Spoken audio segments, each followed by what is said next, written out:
ગુજરાતભરના તાજા અને સચોટ સમાચાર મેળવવા માટે અમારી રાષ્ટ્રીય સમાચાર ચેનલને સબસ્ક્રાઇબ કરો અને બેલ આઇકન પર ક્લિક કરો। 22 જાન્યુઆરીએ અયોધ્યામાં રામ મંદિર ખાતે રામલલાની પ્રાણ પ્રતિષ્ઠા મહોત્સવ યોજાવા જઈ રહ્યો છે। ત્યારે રામલલાના પ્રાણ પ્રતિષ્ઠા મહોત્સવથી સમગ્ર દેશમાં એક અનેરો ઉત્સાહ જોવા મળી રહ્યો છે। દેશમાં ઉજવણીનો માહોલ બની રહ્યો છે। ત્યારે સુરતના અડાજણ વિસ્તારમાં આવેલી વિદ્યાકુંજ શાળા દ્વારા 500 વર્ષ બાદ ફરી રામની અયોધ્યામાં સ્થાપના થવા બાબતે અનોખા સંકલ્પ સાથેની ઉજવણી કરવામાં આવી રહી છે। વિદ્યાકુંજ સંકુલ શાળામાં ગુજરાતી, અંગ્રેજી અને હિન્દી માધ્યમના 100થી વધુ બાળકોએ રામ ભગવાનના સમર્પણમાં 5 દિવસ પગરખાંનો ત્યાગ કર્યો છે।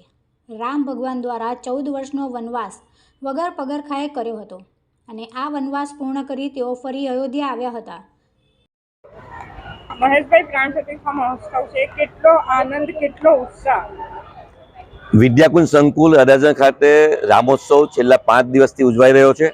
ખૂબ આનંદ અને ઉત્સાહ પૂરા દેશમાં, પૂરા વર્લ્ડમાં છે। ત્યારે અમારા વિદ્યાર્થીઓ, અમારા સંકુલના તમામ કર્મચારીઓ એ રામના રંગે રંગાયા છે અને રામને રાજી કરવા માટે અનેકવિધ કાર્યક્રમો કરી રહ્યા છે। કઈ રીતનો કાર્યક્રમ 5 દિવસ છે અને ખાસ કરીને જે વિદ્યાર્થીઓ છે જે ચપ્પલ વગર આટલા દિવસ ફરી રહ્યા છે? વિદ્યાકુંજમાં તારીખ 18 થી 22 સુધી વિવિધ કાર્યક્રમો નક્કી થયા છે। એ કાર્યક્રમ અંતર્ગત પહેલા દિવસે મંદિર સફાઈ, ઘર સફાઈ અને શાળા સફાઈ અને શણગાર એવો કાર્યક્રમ હતો। ગઈકાલે સરસ મજાનો આંગણ સજાએંગે, દીપ જલાએંગે કાર્યક્રમ કર્યો। આજે રામ રતન ધન પાયો કાર્યક્રમ છે। આવતીકાલે અયોધ્યાથી અમે માટી લાવ્યા છે, તે માટી અને જળનું પૂજન અને તિલકનો કાર્યક્રમ છે।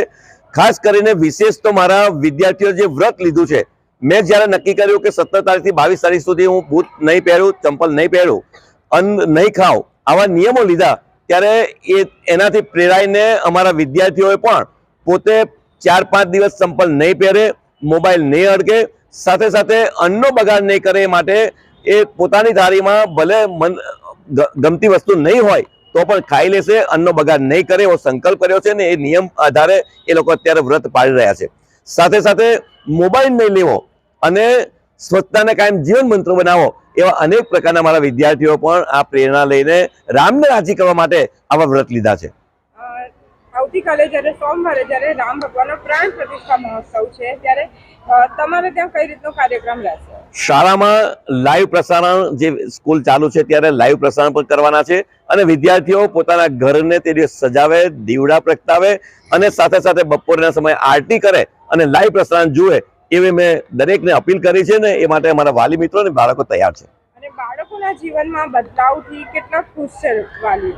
મને કહેતા આનંદ થાય છે કે જે વાલી મિત્રો, આ વિદ્યાર્થીઓ વ્રત લીધા છે કે અમે અન્નનો બગાડ નહીં કરીએ, એવા અનેક વાલી ગઈકાલે પણ આવીને મળી ગયા કે સર, છેલ્લા 2-3 દિવસથી અમારું બાળક ડીશમાં સહેજ પણ એક દાણો પણ બચવા નથી દેતા, નથી ભાવતી એ વસ્તુ પણ ખાવા લાગ્યા છે, એટલે બહુ ખુશ છે આ વ્રતથી।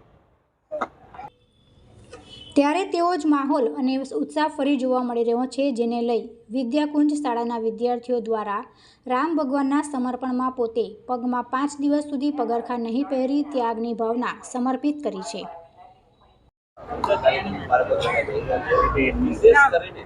મારું નામ ચૌહાણ સાચી દીપકભાઈ છે। હું ધોરણ 5 બમાં ભણું છું। બેટા, તે ચપ્પલ વગર ફરવાનો નિર્ણય કર્યો છે, તો કેવું લાગે છે ને આટલા દિવસ ચપ્પલ વગર કઈ રીતે ફરો? મને ખૂબ જ આનંદ થાય છે અને રામ ભગવાન હારું મેં કંઈ કરી શકું છું। શું નિર્ણય લીધો, શું નિયમ લીધો છે આટલા દિવસ? હું થાળીમાં અન્ય ભોજનો નહીં રાખીશ અને સ્વચ્છતાનું પાલન કરીશ। અને તારા મમ્મી પપ્પા, પેરેન્ટ્સ કેટલા ખુશ છે આ વસ્તુથી, આ નિર્ણય? મારા મમ્મી પપ્પા ખુશ છે, કારણ કે રામ મંદિર હારું કંઈ મારા મમ્મી પપ્પા કરી શકે।